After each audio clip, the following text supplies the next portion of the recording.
Well, I'm here at the bottom of Wenceslas Square, a place that obviously lots of locals and tourists pass through every day. And I'm joined for a bit of a stroll through the city by Alex Wendt. Hello, Alex. Hi, Rob. Alex is not only a fantastic web designer, but he's also something of an amateur, self-taught historian of the history and architecture of this fine city. And as part of that, he obviously does tour guides, and you can find more about that at praguestory.com.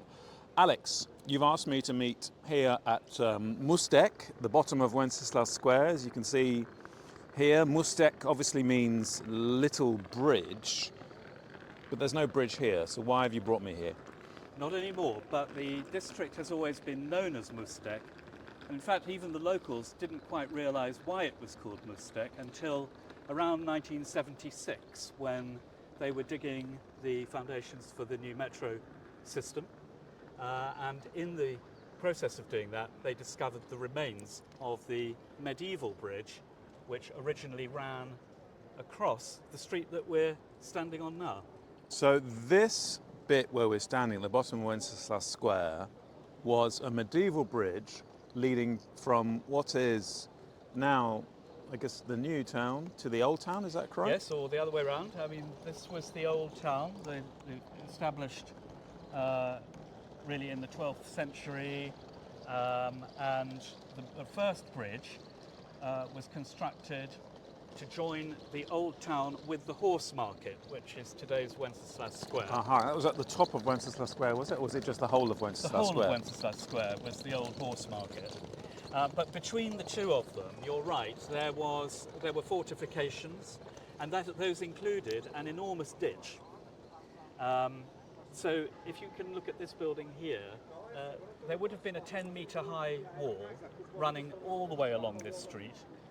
And where we are now on the street, there was a ditch which was another probably 8 metres deep.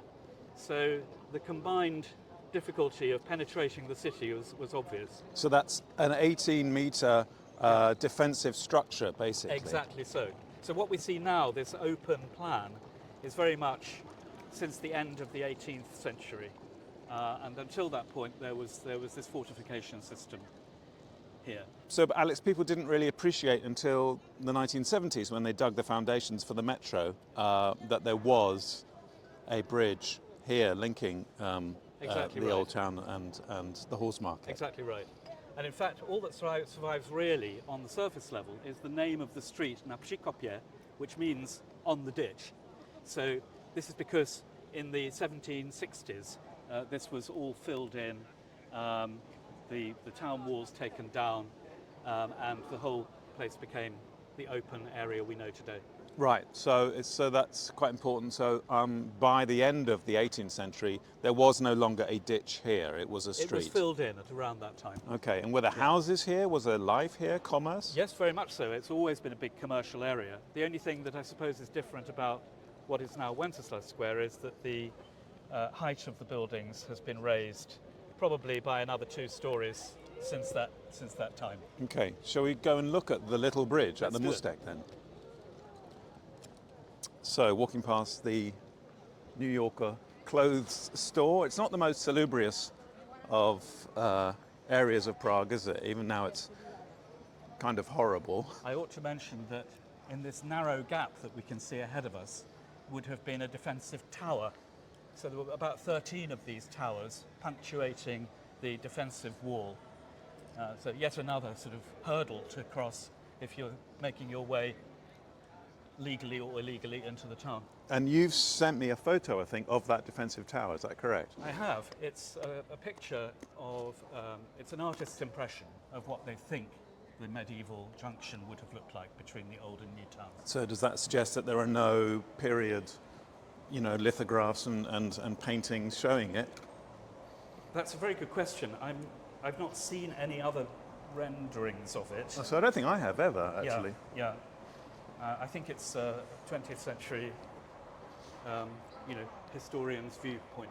Okay, so indeed, here are the columns of an ancient bridge hidden in the metro. A lot of people walk past this. I've obviously noticed it, but I've never really paid it that much attention. So Do we know much about it? Well, we can see how it was structured because this is the abutment, this massy foundation here was the abutment of the bridge, and then you can see the first 1.5 spans. There would probably have been between 6 and 10 of these arches as it crossed what is now Naprzykopie, the moat. But in fact, the bridge we're looking at isn't the original. This one was constructed out of milestone in around 1450, but the first bridge was actually from about 1250. So this is relatively young relative of the original. And really, as I say, few people take the time to come down here and look at it, and most people living in Prague or even visiting Prague really have no idea, do they? Apart from the name, again, it's the name that carries the history. So Můstek, the name of the station, which of course everyone is familiar with, even tourists, is of course the diminutive of most, meaning bridge. And it was the historic name of this area anyway, even before they discovered the bridge. Right, and so the name has survived, the columns of the bridge have survived encased in concrete here in the metro station, but that's about it. Right, fascinating stuff. Thank you, Alex. There's one more little story associated with this that I discovered some years ago. During the communist regime, they were building the foundations for the metro. They discovered this. They instinctively knew that such an ancient structure would probably carry pathogens, and so they had to be extremely careful about the excavation work in case they found anything that was lurking from sort of medieval times. Is that right? Yeah. So we don't all get, bubonic plague or something. Exactly. Exactly.